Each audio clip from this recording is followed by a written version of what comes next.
आसंता काली ठारू मैट्रिक परीक्षा आसंता 21 तारिखरू राज्य में मैट्रिक परीक्षा आरंभ होगाकू जाउछि। एने जिला शिक्षा विभाग पक्षरु प्रस्तुति चूड़ांत पर्याय रे पहुंची सारिलानी। नुआपड़ा जिला एथर सर्वमोट 6563 छात्र छात्री 53टी परीक्षा केन्द्र मानकरे मैट्रिक परीक्षा देबे। जिले में 5टी ब्लॉक रे गोटे लेखाएं नोडाल सेंटर मध्य रही। समस्त परीक्षा केन्द्र गुड़िक सीसीटीवी सर्विलांस रे रहिबो। गोटे परीक्षा केन्द्र पई जड़े ऑब्जर्वर रहिबो।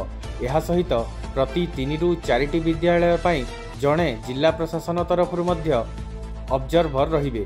2टी फ्लाइंग स्क्वाड और गोटे बोर्ड स्क्वाड मैट्रिक परीक्षार निरीक्षण करिबो। यह सहित निज परिवार सह जिला बाहर को जाइथिबा छात्र छात्री जो माने चलित वर्ष मैट्रिक परीक्षा देबे सेमानंकु परीक्षा देबा पई उक्त प्रधान शिक्षकों माध्यम रे जिला को फेराई अणा जाइछि।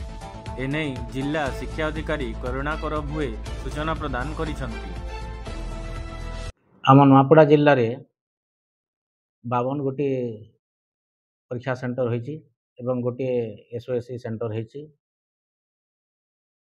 आसंता एनुअल एचएससी एग्जामिनेशन 2025 रे हमर छात्र छात्री संख्या 6563 पिला परीक्षा देबे एवं प्रत्येक सेंटर रे सीसीटीवी लागिछि एवं जो माने माइग्रेट जाइछंती छात्र छात्री माने हमर टीचर मानक कुहाजे समस्त प्रधान शिक्षक तांको डोर टू डोर कांटेक्ट करी सेमानक परीक्षा रे देबा पई तांकर सब प्रकार आनिबा पई व्यवस्था करा जायछि।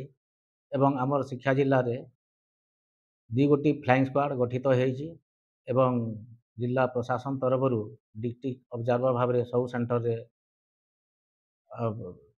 टेक करा जायछि एवं परीक्षाटी फ्री एवं फेयर मोशन मिशन रे आमे परीक्षाटा स्मूथली एवं सुरखुर रे आमे कंडक्ट करिवु।